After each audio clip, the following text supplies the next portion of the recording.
Minister of Human Settlements Mamoloko Kubayi says South Africa will always prioritise the safety of tourists as they contribute in creating jobs in the country. Kubayi was speaking at the event where the Embassy of Germany is hosting a delegation from the country. This follows an incident where a German tourist was murdered in Mpumalanga. Kubayi has condemned the incident, which comes at a time where the German delegation is in the country on a trade and investment mission.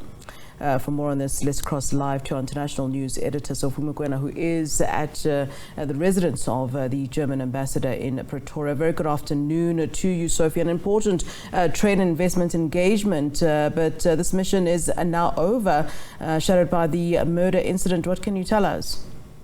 They are in the country to have a discussions with South African officials at government level, NGOs, arts, and also business. You know that Germany is the third largest trading partner of South Africa in Europe, and also there are strong relations between the two countries. You know that the Chancellor of Germany was in South Africa where they had talks with President Cyril Ramaphosa, particularly on issues that are related to the current situation in Ukraine, but also the issue of electricity supply, where we talk about the just transition. But unfortunately, the visit coincides with the bad news of a German citizen who was killed in Mpumalanga, who was a tourist, and we know that the Minister of Police and other law enforcement agencies were in Mpumalanga to look at this issue. We are told that it looks like there are people who have been taken for questioning or people of interest. We know that at 6 o'clock, the Minister of Tourism, Lindiwe Sisulu, and Minister Begicele will be at the OR International Airport, where they will give a feedback in terms of what has transpired thus far. But with me, I have Minister Mamoloko Kubayi, who is a Minister for Human Settlement, but I think she was here to represent the international relations. We know that also she's the chair of the ANC subcommittee on issues that are related to the economy. We also have the ambassador. Let's start with the bad news first. Minister, a terrible situation in Mpumalanga. We have passed our sincere condolences to through the ambassador on behalf of South African government and the people. This is not an ideal situation. We know in terms of visitors in the country, Germany represents quite a large number of tourists in our country. And as we said, Minister Sisulu and Minister Cele will provide details on what they have found as they've been on site and the details thereof. It's not an ideal situation. We do believe that once they give that confidence so that tourists can come into the country, especially at this time being a conducive season for them to visit South Africa, especially most of the European countries do make traveling to South Africa at this time, and those bookings are not cancelled. As a former Minister of Tourism, I'm sure this is quite painful. No, it is quite a lot, because especially noting that where we come from with the pandemic, the sector did suffer a lot, and this is the path of their recovery, and this is one thing that they don't need currently. Ambassador, your message? Well, this is of course a very tragic incident, and we are nonetheless grateful to the government of South Africa for their condolences and for their support to clarify the situation, to bring the perpetrators to justice, and also to help us to provide consular assistance to our citizens.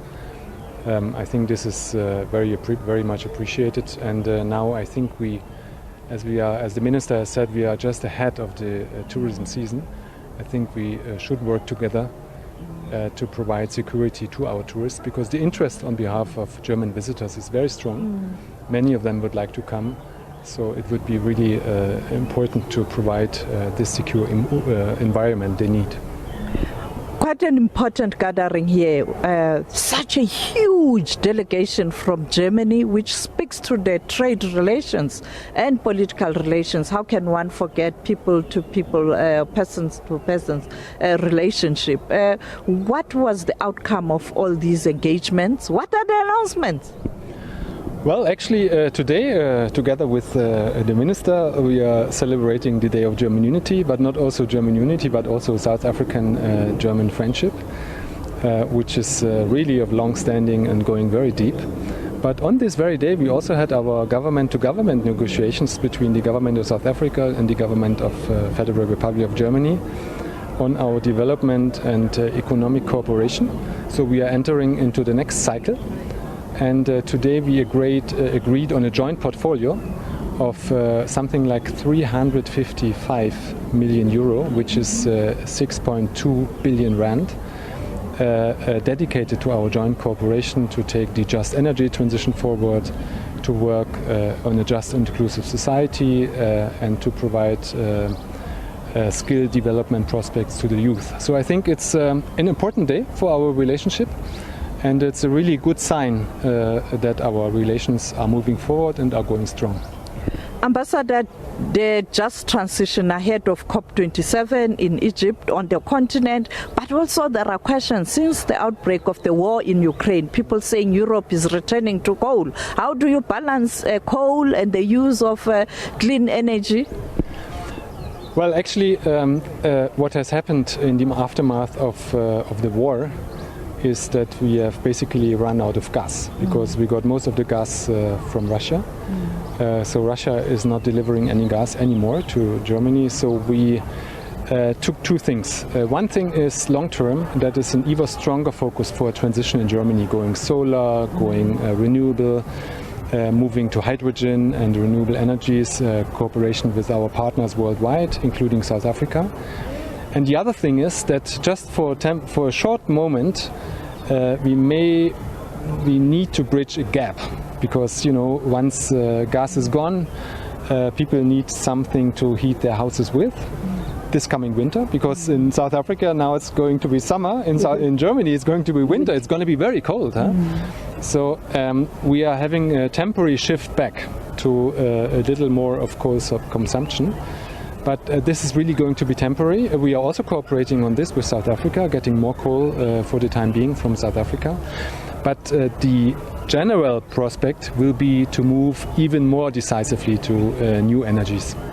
Minister, at a time where we are experiencing the blackout, level 4, stage 4, as a member of cabinet, what are the discussions? Look, you'd remember that the President has set a team that is focused on ensuring that it takes us out of where we are in terms of the challenges. The announcement of the new board, which I believe it gives confidence to the public in terms of the people that have been there. You'd note that the current chair has been a former chair of Eskom. So it's not somebody who's coming to learn the challenges and understanding of Eskom, but it's a person that would understand what needs to be done and ask the right question at a board level. So those are some of the work that is being done. We do believe that we'll be able to recover, we'll be able to restore. But long-term plans is for us to be able to have sustainable energy and guarantee energy supply into the country. And I think based on the work that we did on the ERRP for long-term, we believe that we are right on track. And as you know, lead time for projects in energy don't take less than 18 months. So whatever we could have announced, whether it's in terms of the renewable or any other plans, will take longer to plan to implement. The issue is around maintenance now, emphasizing on maintenance, ensuring that there's availability of energy currently. We've extended the time in terms of Kubayi plant so that it can be able to continue to provide energy supply. You'd note that some of the areas that are able to continue. So we've been able to ensure that we reduce the issue. I know that some people got into a panic where they heard that there's a possibility for us to go even higher. In 15, no 15, stage 15. What is all about that? No, there's absolutely no way that we can get to 15. I think it was a reckless statement. I thought it was fake news actually when I saw it. And I still believe it is fake news, because there is no way. When we look at the energy reliability and energy availability factors, it does tell us that we will be able to recover. We need to ensure that we maintain the plans, we ensure that there is energy. It's summer now, so we'll be able to have demand quite low. They will be able to make sure that we can have maintenance, we can be able to recover. But quite a number of plants that have started are coming into life, so we'll be able to come in and close the gap. The issue around the transmission lines as well, between Northern Cape into the other areas, those have been addressed as well. So there's been a multifaceted approach in terms of phases where we deal with energy generation, we deal with energy in terms of supply, in terms of distribution, and we also deal with the issue of energy availability. So those have been covered, and we are comfortable that we are doing well. And finally, the Germans are in town, reliable partners. Look, we are here to celebrate, obviously, the German Unification Day, but more importantly, this announcement of an agreement that has been signed ahead of the arrival of the Vice Chancellor, Deputy Vice Chancellor in December. We're looking forward to it, and as well the business delegations that will be coming.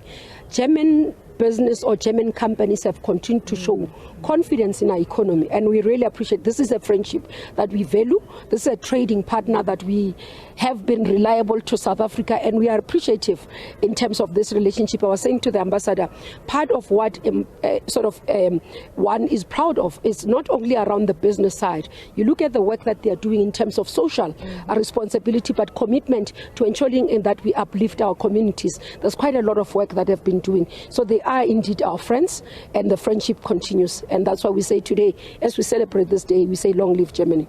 Thank you so much, Ambassador. Thank you so much, Minister, for your time. Yes, indeed, good news, even though we started with terrible news from Mpumalanga. But I guess these engagements are quite important for South Africa.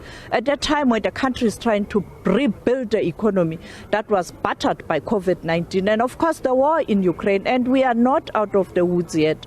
We had the World Bank and IMF saying that there are going to be challenges with the global economy. Some people even talking about recession. And therefore, we need this kind of partnership. But unfortunately, the news from Mpumalanga have kind of dampened the mood. But let's hope that the two countries will continue to strengthen the relations. Back to you, Flo. Right, our international desk editor here at SABC News, Sophie Mokoena, many thanks to you.